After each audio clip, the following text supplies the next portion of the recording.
The village of Lochdubh had settled into one of those winter rhythms that felt older than memory itself. Frost clung to the edges of stone walls, and the sea loch lay calm and dark, reflecting the pale sky like a sheet of smoked glass. Smoke rose lazily from chimneys, carrying the comforting scents of peat and pine. It was the week before Christmas, and though the days were short, there was a gentle sense of anticipation in the air, as if the village itself were quietly humming a familiar tune. At the center of Lochdubh, the Christmas lantern had been hung once again. It was an old thing brass, framed with glass panels faintly clouded by a jand. Every December it was lit at dusk and left glowing through the night. No one could quite remember who had started the tradition, only that it had always been there, a soft golden presence that made the cold seem less sharp and the darkness less heavy. Children liked to stand beneath it, tilting their heads back as if it were a small captured star. Hamish Macbeth paused beside the lantern on his way back from the harbour. He stood with his hands in the pockets of his police-issued greatcoat, though it was worn enough now to feel more like his own. He was thinking, not for the first time, that the lantern looked particularly warm this year, or perhaps that was just his imagination, stirred by the season. Evening. "Hamish," called Mrs. McLean from the doorway of the grocery shop. She was stringing up a modest bit of tinsel, her movements brisk despite a cold. "Evening to you," Hamish replied, offering her an easy smile. "Looks like Christmas has you busy." "Aye, and about time," she said. "People expect things to look cheerful, even if they're not feeling it themselves." Hamish nodded, understanding more than he let on. In a small village like Lochdubh, cheerfulness was a kind of shared responsibility. Every one played their part. He continued on, boots crunching softly on the frost-hardened ground. Outside the pub, two fishermen were arguing amicably about the weather forecast, neither of them sounding particularly convinced by the other. From a nearby cottage came the sound of a radio playing a carol, slightly off-key. The singer's voice, thin but earnest. Everything on the surface was as it should be. And yet Hamish felt it, that faint sense of imbalance, like a picture hanging just a little crooked on the wall. He couldn't have said why. Perhaps it was simply habit. After all, a village that seemed too peaceful often was. Later that evening, as darkness settled fully over the lantern was lit. Its glow spread across the square, illuminating the faces of those who lingered nearby. There was a brief moment of quiet appreciation, as there always was, before people drifted away to their suppers and their fires. It was only the next morning that something changed. The first sign was the silence. Mrs. McLean noticed it when she opened her shop. Normally, at that hour, she could hear Angus from the post office whistling tunelessly as he sorted the mail. Today, there was nothing, just the hum of the refrigerator and the distant cry of a gull. By mid-morning, whispers had begun to circulate, not loud enough to be called rumors, but enough to set nerves tingling. Doors opened and closed more often than usual. Curtains twitched. Hamish became aware of it when he stepped outside the police station and found no one in sight. Despite it being market day, the square felt oddly hollow, the lantern still hanging there in daylight, inert and unremarkable. He spotted Mrs.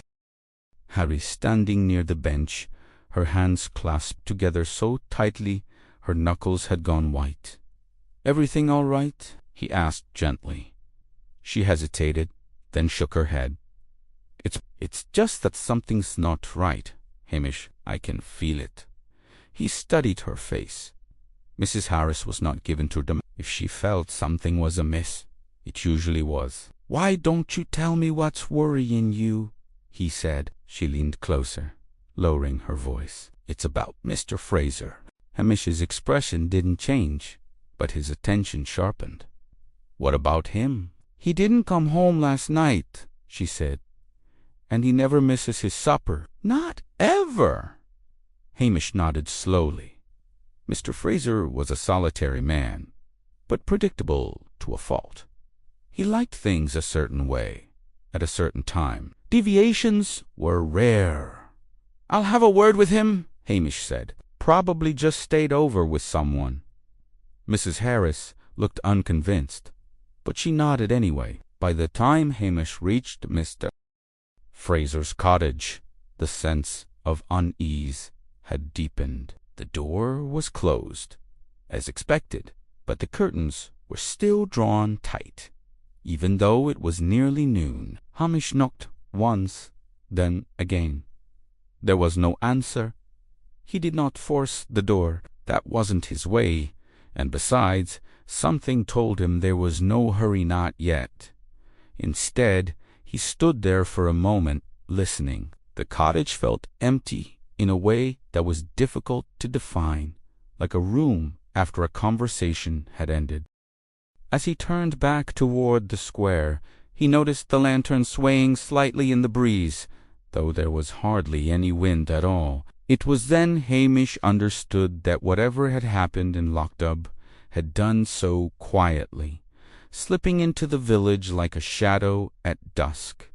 No alarms had been raised, no cries had been heard, but the calm, so carefully maintained, had begun to crack. By early afternoon, Lochdubh had begun to move again, though not in its usual confident patterns. People stepped outside with cautious purpose, as if testing the air before committing themselves to the day. Conversations were brief and oddly careful, words chosen and then reconsidered before being spoken aloud. The absence of Mr. Fraser had not yet become a fact, but it had become a presence. Hamish took the long way back to the square, letting his pace match the village's mood. He paused to speak to those he met, not with questions exactly, but with the sort of remarks that invited answers without demanding them. A comment about the cold, a shared observation about the shortening days. He listened more than he spoke. At the post office, Angus was indeed there at last, though his usual whistling was nowhere to be heard. He stood behind the counter, methodically stamping letters, his brow furrowed in concentration. "You're late today," Hamish said lightly. Angus looked up, startled. "I didn't sleep well. Something on your mind?"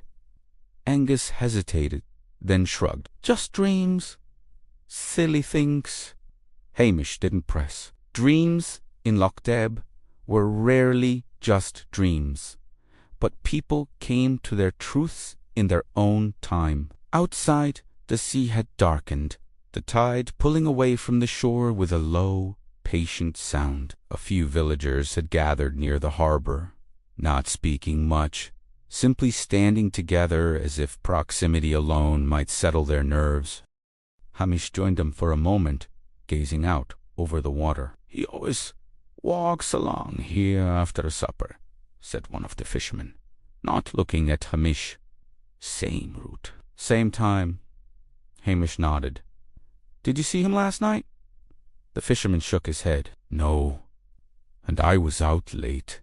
That more than anything else." Unsettled Hamish. In a place like Lochdubh, habits were a kind of unspoken agreement. You notice when someone broke them, even if you didn't know why. As the afternoon wore on, concern sharpened into something more defined. Mrs. Harris took it upon herself to knock on doors, ostensibly delivering baked goods, but really checking on everyone at once. She returned with little reports, only a collection of small observations that, taken together, formed a troubling picture. Mr. Fraser's lights had been on late the previous night, she said. Someone had heard voices near the square, though no one could recall words or faces. The lantern, she added, almost as an afterthought, had seemed brighter than usual. That evening, Hamish stood beneath it again. The lantern glowed steadily, its light catching on the frost and turning it into something almost festive. He found himself wondering how many things in Lochdubh were like that, appearing warm and harmless until you looked more closely. He decided then to look inside the cottage. This time he did knock, but when there was no answer, he tried the door.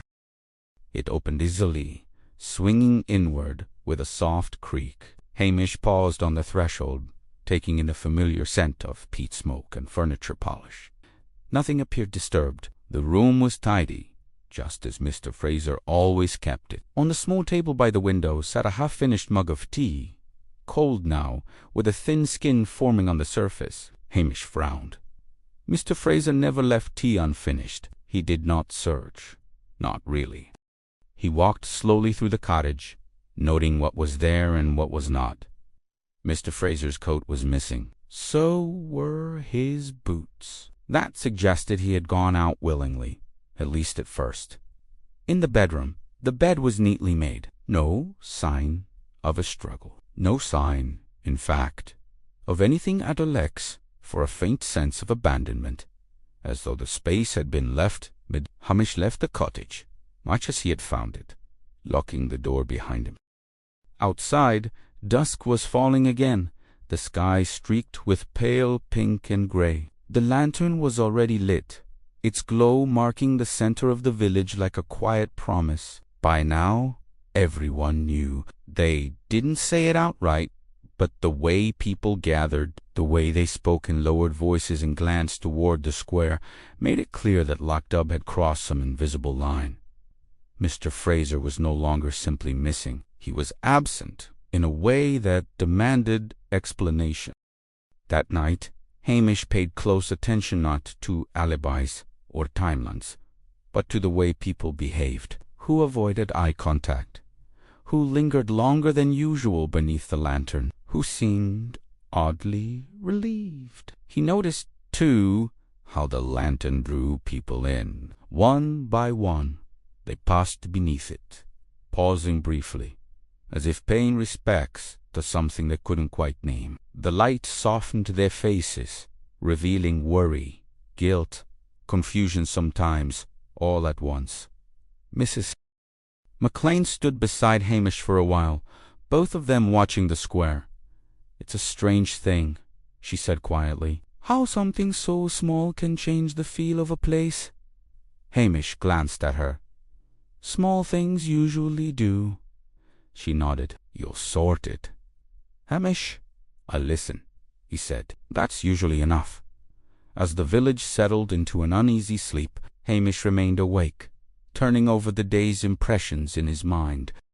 He had no answers yet, but he had something just as important, a growing sense of where the truth might be hiding. Not in the obvious places, not in anger or greed, but in the quiet spaces between people. The following morning dawned with a thin veil of mist drifting in from the sea, softening the edges of Lochdubh until the village looked as though it had been painted in watercolors. The rooftops, the road, even the familiar slopes of the hills beyond seemed slightly unreal, as if the world had decided to tread carefully. Hamish rose early, more from habit than necessity, and made himself a cup of tea at the station. He stood by the window as he drank it, watching the square slowly come to life.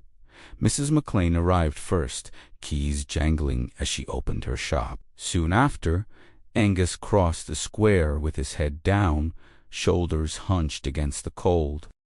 Each movement felt deliberate, restrained. It struck Hamish then that Lochdubh was behaving the way people did after an argument no one wanted to acknowledge, polite, careful, full of things left unsaid. He spent the morning walking, not as a policeman, but as a neighbor. He stopped at the harbor again, then at the edge of the village where the road curved toward the hills. He let himself be seen, not to assert authority, but to offer reassurance. His presence reminded people that someone was paying attention. At Mrs. Harris's cottage, he was invited in for tea before he had a chance to ask. "I was just about to put the kettle on," she said, as though she had been waiting for him. They sat at her small kitchen table, steam rising from their mugs. Mrs. Harris spoke of ordinary things at first, the weather, the difficulty of keeping her roses alive in winter. Only after a long pause did she return to Mr. Fraser. "He wasn't an unkind man," she said slowly, "a bit sharp-tongued at times, but not cruel, Hamish. Nada did he ever seem worried about anything." She considered this, not worried, but disappointed, perhaps, in people. In anyone in particular? She shook her head. No, just in general. He liked things done properly. When they weren't, he took it personally. That gave Hamish something to hold on to. Disappointment could fester in a place like Lochdubh, where everyone knew everyone else's business. It could turn into resentment, or worse, into silence. From there, he went to the pub, though it was still too early for most of the regulars. The landlord was polishing glasses with more attention than necessary. "Quiet," Hamish observed. "Aye," the man replied. "Too quiet." Hamish asked about the previous evening, not directly, but in passing. Had it been busy? Had anyone stayed late? "A few lingered," the landlord said. "Under the lantern, mostly. Funny thing, people do that when they don't want to go home." Hamish thought of the half-finished mug of tea, cooling on Mr. Fraser's table, of the coat and boots gone from their usual place. Someone had called him out. Then, or he had gone to meet someone, expecting nothing more than a conversation. By midday, a thin line of certainty had begun to form in Hamish's mind, not about what had happened, but about how. Whatever fate had met Mr. Fraser, it had done so quietly, shaped by words rather than force. The discovery came in the afternoon, though no one ever spoke of it as such. A child, sent to fetch kindling from the edge of the moor, had noticed something unusual near the old footpath. She hadn't understood what she was seeing, only that it felt wrong. Her mother, pale and teeth-lipped, had come to Hamish. Instead of raising an alarm, he went alone. What he found confirmed what he already suspected, though it settled heavily in his chest. Mr. Fraser lay as if asleep, his coat drawn close around him, his expression oddly peaceful. There were no marks of violence, no sign of struggle. Just the quiet finality of a life that had stopped without ceremony. Hamish stood for a long moment, listening to the wind move through the grass. He did not feel urgency, only a deep, steady sadness. This was not a crime born of passion or rage. This was something else entirely. The village reacted, as villages do not with hysteria, but with a collective drawing inward. News travelled quickly, but softly. Doors closed.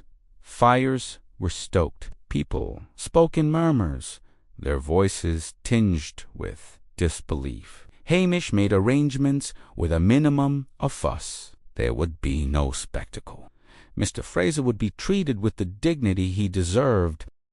That evening the lantern burned brighter than ever, or so it seemed. Villagers gathered beneath it, some bringing flowers, others simply standing in silence. No one needed to be told what had happened. Hamish watched them, his mind turning over small details. Who had known Mr. Fraser well enough to disappoint him so deeply? Who might have spoken words that could linger long after they were said? He understood now that the truth would not be found in forensics or formal questioning. It would be found in memory, in regret, in the quiet weight of things that could not be taken back. And in Lochdubh there were always such things. In the days that followed, Lochdubh settled into a subdued routine, as if the village itself were tiptoeing around in unspoken grief. Christmas decorations remained in place, but they felt gentler now, their brightness soft by restraint. The lantern continued to glow each evening, its light less celebratory and more watchful, as though it had taken on a new responsibility. Hamish made no formal announcements. There were no interviews in the station, no stern calls for witnesses. Instead, he let time do some of the work for him. People talked more freely when they didn't feel pressed, and in Lochdubh, conversations had a way of unfolding in layers. He began with small errands. A walk to the pier to speak with the fishermen as they mended their nets, a visit to Mrs. McLean's shop, where he purchased things he didn't strictly need, just to give her an excuse to talk. "It's strange," she said one morning, as she rang up his items. "I keep thinking I hear him. His step, he walked a certain way." Hamish nodded. "You'll notice those things when they're gone." "Aye, and you remember things you'd rather forget." She fell silent after that, her eyes fixed on the counter. Hamish didn't interrupt. Silence often carried more truth than speech. At the post office, Angus seemed increasingly uneasy. He misplaced letters, forgot names he had known for years. When Hamish commented on it gently, Angus flushed. "Just tired," he said quickly. "Haven't been myself." Hamish studied him, not suspiciously, but with concern. "You and Mr. Fraser were close, weren't you?" Angus hesitated. "We talked from time to time." "Anything in particular?" Angus shook his head too quickly. "Just village things." That response lingered with Hamish. Village things could mean almost anything: petty disagreements, long-held grudges, disappointments that had nowhere to go. As Hamish walked back toward the square, he noticed how often people paused beneath the lantern, even in daylight. They glanced up at it, then away, as if it had become a reminder rather than a comfort. In the afternoon, Hamish paid a visit to Mr. Fraser's cottage. Again, this time with a different purpose. He sat in the armchair by the window, allowing the room to speak to him.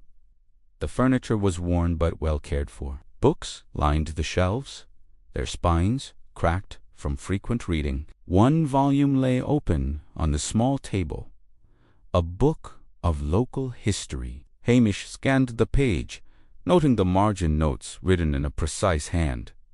Names were underlined, dates circled. Mr. Fraser had been paying attention. Hamish closed the book gently. It suggested a man deeply invested in his surroundings, perhaps too deeply. Someone who cared when traditions were ignored, when standards slipped. Later, he encountered Mrs. Harris again, this time near the churchyard. She was placing a small wreath by the gate. "He was proud of this place," she said, without looking up. "More than most." "That can be a lonely thing," Hamish replied. She sighed. He'd been upset lately. Said he felt sidelined. "By whom?" She shook her head. "He didn't say." Only that no one listened anymore. That, Hamish thought, might be closer to the heart of it than anyone realized. As the evening fell, the villagers gathered again beneath the lantern, drawn together by habit and shared loss. Hamish watched the interactions carefully. Who stood near whom? Who avoided whose gaze? He noticed Angus keeping to the edge of the group, his hands shoved deep into his pockets. He noticed Mrs. McLean speaking in hushed tones to the minister. He noticed, too, the way several people glanced toward the road that led out of the village, as if expecting someone who never came. Nothing overt revealed itself. No raised voices, no sudden confessions. Just the steady accumulation of small human moments. Hamish returned to the station that night with a growing sense of certainty. Mr. Fraser had not died because someone wished him harm. He had died because something had been taken from him, something intangible but vital. Respect, purpose, belong. And someone, somewhere in Lochdubh, knew exactly how that had happened. Snow arrived quietly in the night, transforming Lochdubh by morning into something almost dreamlike. It softened the hard lines of the road and hushed the usual sounds, as though the village had been wrapped in a protective layer.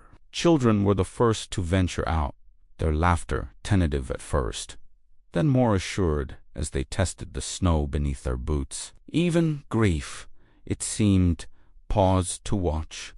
Hamish took in the change with cautious appreciation. Snow altered behavior. People lingered, helped one another, spoke more freely. It also revealed things: footprints, patterns, the traces of movement that might otherwise go unnoticed. He noticed, for instance, that the path leading toward the moor had been used again, despite no one admitting to having reason to go that way. The tracks were not fresh enough to be useful in a practical sense, but they suggested habit. Someone had walked that route before, perhaps often. At the pub, conversation had loosened with the help of hot drinks rather than alcohol. Hamish sat near the fire, listening. Stories of Mr. Fraser emerged, not accusatory, but reflective. He could be difficult, one man admitted, always pointing out what wasn't right. "Aye," said another, "but he meant well, wanted the village to be better." Hamish filed that away. Intent and impact were rarely the same thing. Later, Mrs. McLean joined him, her hands wrapped around a mug. "He was hurt," she said quietly, "by the council meeting. I mean." Hamish looked up. "What happened?" She hesitated. "They voted to remove him from the Heritage Committee. Said he was too inflexible." "That would have mattered to him," Hamish said. It did. He talked about it for days. Said it was like being told he didn't belong anymore. The pieces were beginning to align, not into a picture of guilt, but of cause. Hamish walked through the village again as dusk fell, snow crunching softly underfoot. He stopped beneath the lantern, watching the flakes drift through its light. Each one caught the glow for a moment before vanishing into shadow. He thought of Mr. Fraser standing there not long ago, perhaps waiting for someone he trusted enough to meet in the cold. That evening, Angus finally spoke. Hamish found him at the post office, lingering long after closing time. "I didn't mean for any of it," Angus said suddenly, his voice strained. "I just wanted him to understand." Hamish said nothing, allowing the silence to hold. "We argued," Angus continued, "about the committee, about how things were changing. I told him he was stuck in the past." He swallowed. "I told him he didn't matter anymore." Hamish felt the weight of that settle between them. "I didn't think he'd take it so hard," Angus said. He went off into the cold. "I thought he'd cool down." "You didn't follow," Hamish said gently. Angus shook his head. "I should have." The truth, when it emerged, was not sharp or dramatic. It was dull and heavy, like grief itself. Words had been spoken without care. Pride had prevented apology. Cold and loneliness had done the rest.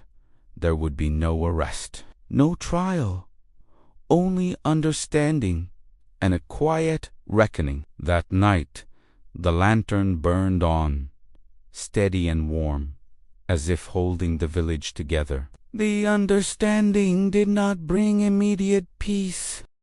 If anything, it unsettled Lochdubh in a deeper, more personal way. There was no single person to blame, no clear line between innocence and guilt. Instead, the village was left to sit with the knowledge that ordinary words spoken carelessly could have consequences no one intended. Hamish knew better than to force resolution. He let the days pass, allowing the truth to settle where it would. People needed time to adjust their stories, not the ones they told each other, but the ones they carried inside themselves.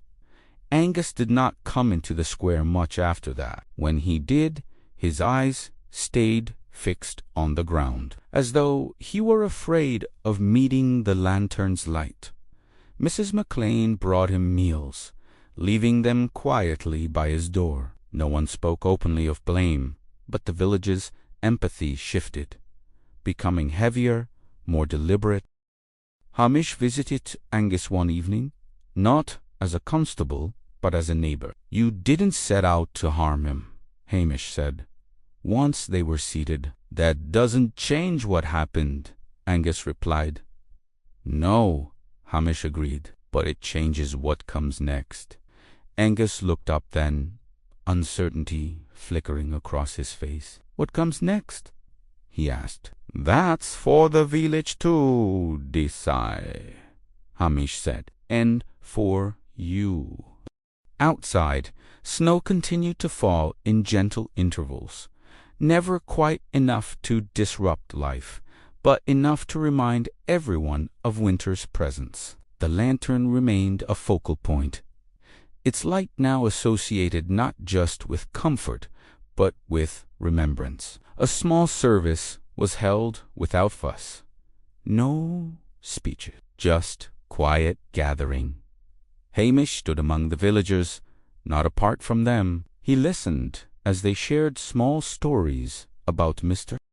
Fraser's insistence on proper spelling in notices, his habit of feeding the birds at the edge of the square. It was in these details that Hamish felt the true resolution beginning, not in assigning fault, but in restoring connection. Later that night, as the village dispersed, Mrs. Harris lingered beside Hamish. "Do you think he knew?"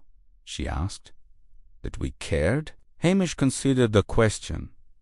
"I think he hoped," he said, "and sometimes hope has to be enough." The lantern flickered briefly in the wind, then steadied. Life in Lochdubh did the same. The routines returned, slightly altered, more mindful. Hamish walked home through the quiet streets, aware that this case would not close neatly in a file. It would remain part of the village's shared memory, shaping how people spoke to one another, how they chose their words, and perhaps that was justice of a kind. The Highlands held their secrets gently. They did not demand answers.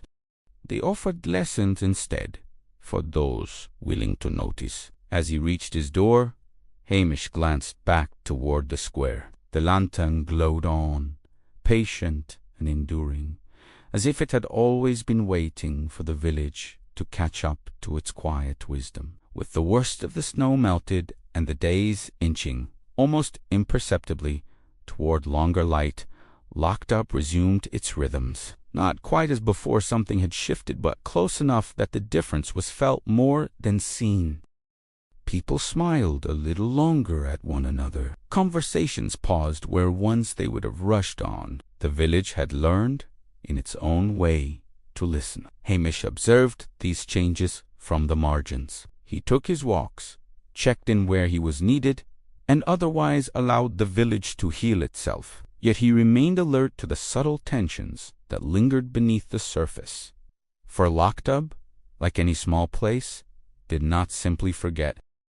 The Heritage Committee met again, quietly this time, in the back room of the hall. Hamish was not invited, nor did he expect to be, but news of it reached him all the same. There had been no talk of reinstating Mr. Fraser, of course, but there was discussion of how decisions were made and who was heard when they were. "It won't fix everything," Mrs. McLean said later, relaying the conversation. "But it's a start," Hamish agreed. Change in Lochdubh was never swift, but it was often sincere.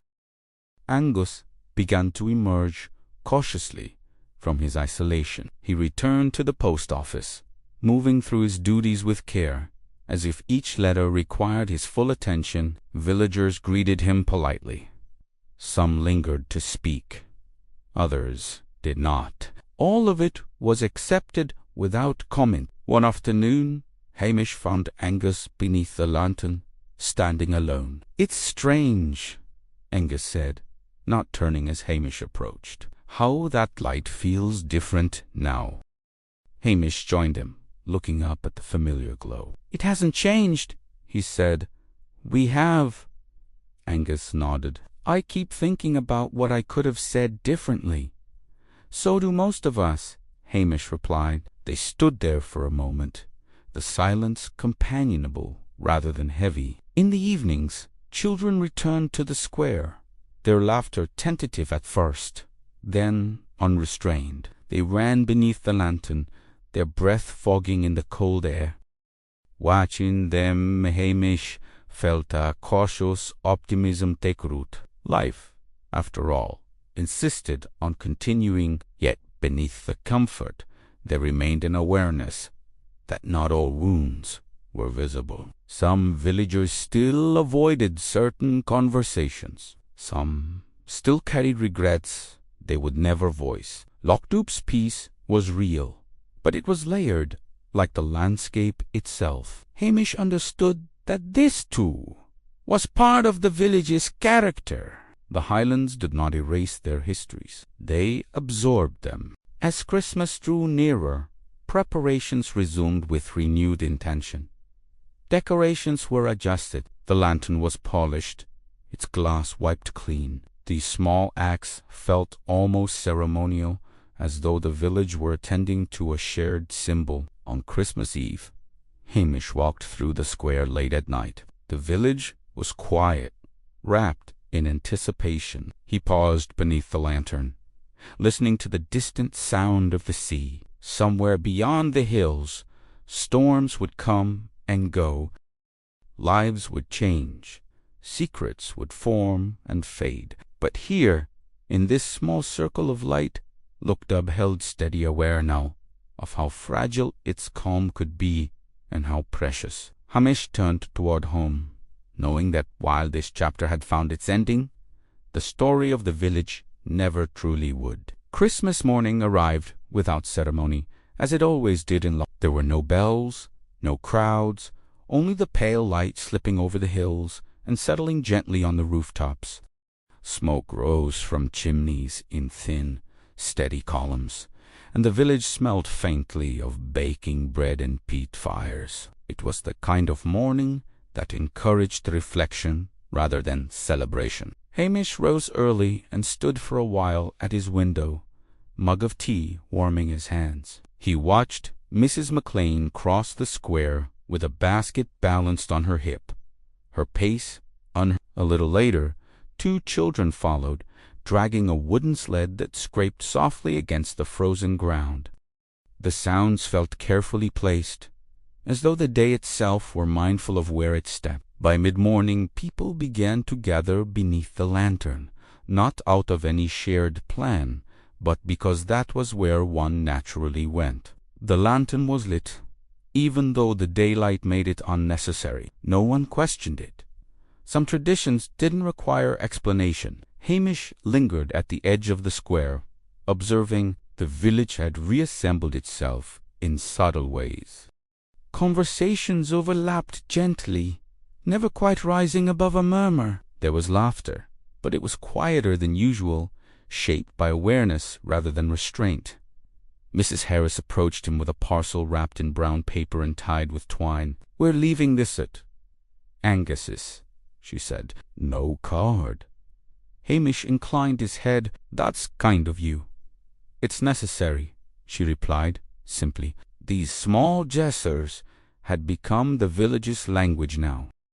Lochdubh did not confront its sorrows head-on. It circled them, softened them, absorbed them into daily life. Later, Hamish walked away from the square, following the narrow path that led toward the moor. Snow lingered there in the hollows, untouched and faintly luminous. The air was still, carrying only the distant sound of the sea. He stopped where Mr. Fraser had been found.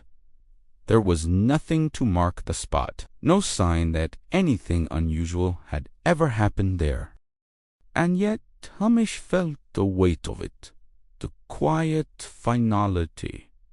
Mr. Fraser had not come here expecting the end. He had come because words had been spoken that cut deeper than anyone realized, because pride had kept both men from stepping back, because the cold had been patient. Hamish stood for a long moment, not searching for answers, but acknowledging what had been lost and what could not be undone. On his way back, he encountered Angus at the post office, standing uncertainly by the door as if unsure whether to open it. "I keep thinking I hear him," Angus said, without preamble, correcting me. "Telling me I've put the wrong stamp on something?" Hamish met his gaze. "That might not be such a bad thing." Angus gave a small, rueful smile. "No, I suppose it isn't." That afternoon, the church doors stood open, not for a service, but simply to offer warmth. People drifted in and out, carrying dishes, sharing memories. Mr. Fraser's name came up, often not as accusation, but as presence. His habits, his stubbornness, his care for the village's history. Hamish listened, understanding that this was the proof he had been waiting for. Not evidence to be recorded, but meaning to be carried forward. As darkness fell, the lantern was lit once more. Its glow spread across the square, steady and familiar.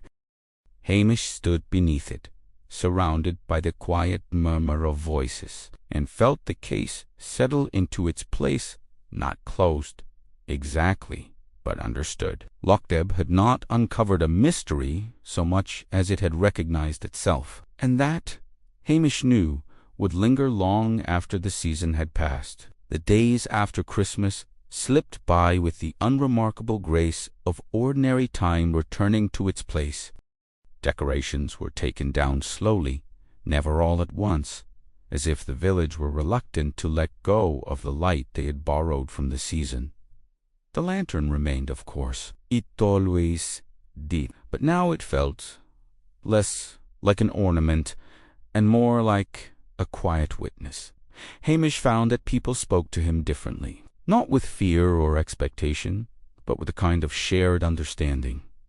They did not ask whether the matter was finished. In Lochdubh, endings were rarely declared. They were felt. He spent one afternoon helping Mrs. McLean rearrange a shelf in her shop, moving jars that had not been touched in years. "Funny thing," she said, dusting her hands. "I can't remember why I put them there in the first place." Hamish smiled. "Seemed like a good idea at the time." "That's how most trouble starts," she replied, not unkindly. Outside, Angus passed the window, hesitating before continuing on. He walked more slowly these days, as if measuring each step. Hamish noticed how often villagers found reasons to cross his path and errand. A question, an offered lift. Nothing direct, nothing spoken aloud, but present all the same. One evening, Hamish received a knock at his door. Angus stood there, hat in hand. "I was thinking," Angus said, "about the committee." Hamish waited. "They're talking about starting a small archive. Letters, photographs, things people don't want lost." He swallowed. I thought it might be a way to make things right." In part, Hamish considered this. "It sounds like something Mr. Fraser would have approved of." Angus nodded. "That's what I was hoping." They stood in silence for a moment, the kind that allowed thoughts to settle rather than press forward. "People won't forget," Angus said quietly. "No," Hamish replied, but forgetting was never the goal. That night, Hamish walked through the square alone. The village was quiet, the sea barely audible beyond the darkened houses. He paused beneath the lantern, looking up into its warm, steady glow. He thought about the nature of responsibility now, the kind written into law, but the quieter sort that lived between people, the kind that came from knowing someone's habits, their pride, their vulnerabilities, the kind that required care. Mr. Fraser had been proud, certainly stubborn even, but he had loved Lochdubh in his own particular way. He had believed that places, like people, deserved attention, that they should not be allowed to erode unnoticed. Hamish wondered how many such people existed in small villages, everywhere keepers of memory, easily dismissed until they were gone. The following days brought small confirmations that life was knitting itself back together. The archive project was mentioned casually, then more often. A box appeared in the hall, empty at first. Soon it was not. Someone left an old photograph on the table beneath the lantern, weighted down with a stone. Others followed. No one claimed them. No one needed to. Hamish watched these developments with quiet satisfaction. This was how Lochdubh solved its problems, not by excising pain, but by absorbing it into something lasting. On a grey afternoon near the end of the year, Hamish took another walk toward the moor. The ground was firm beneath his boots, the snow almost entirely gone. He stopped once more at the place where Mr. Fraser had been found. The wind moved through the grass, indifferent and eternal. There was no sense of unease there now, only stillness. Hamish realized then that the resolution had never been about identifying a single failing or assigning blame. It had been about recognizing how fragile connection could be and how necessary. He turned back toward the village, the lantern already visible in the distance, glowing faintly against the darkening sky. Lochdubh carried on, as it always would, with its habits, its silences, its secrets, and Hamish, walking steadily home, knew that comfort did not come from believing such things would never happen again, but from knowing that when they did, the village would find a way to hold itself together. Winter lingered in the Highlands, though its grip softened with each passing day. The hills beyond Lochdubh remained dusted with pale snow, but the roads were clear now, and the sea had resumed its steady, familiar rhythm. Life did not return to what it had been before. It moved forward instead, carrying small adjustments that would not be remarked upon by visitors, but would be felt by those who stayed. Hamish continued his rounds, unhurried as ever. He stopped to speak with people, not because he needed information, but because that was how he understood the village, through shared pauses and half-finished thoughts. There was comfort in the ordinary, a kettle coming to boil, the creak of a shop door, the quiet acknowledgment of a nod exchanged in passing. The archive box in the hall filled steadily. Photographs appeared, along with handwritten notes, unfolded letters whose ink had softened with age. Some belonged to families long gone. Others recorded moments no one else remembered clearly anymore. Hamish saw Mr. Fraser's influence there, not as a presence, but as an issue. The village had absorbed his care and given it new form. Angus found his place again, slowly and without ceremony. He never spoke of absolution, and no one offered it. Instead, there was work to be done, and habits to rebuild. When he unlocked the post office each morning, the lantern still watched over him from across the square, its light steady and familiar. On one of those evenings, Hamish stood beneath it once more. The lantern swayed slightly, responding to a breeze he could not feel. Its glow caught the edges of the stone buildings and softened them, just as it always had. He thought of Mr. Fraser, then not of his final walk, but of his attention to detail, his insistence that things mattered even when no one else was looking. That, Hamish realized, was how villages survived, not through grand gestures, but through the quiet care of those who noticed when something was out of place. Lochdubh, for all its calm, still held secrets. It always would. Lives brushed against one another in ways that could never be fully understood. Words spoken in passing could linger longer than intended. Silence, too, had its weight. But there was comfort in that. Hamish decided. Mystery was not something to be eradicated. It was something to be lived alongside. As he turned toward home, the lantern remained behind him, glowing into the night. Tomorrow would bring its routines, its small challenges, its moments of connection. And somewhere, beneath the surface, the village would continue to hold its stories, waiting patiently, as it always had, for someone willing to listen.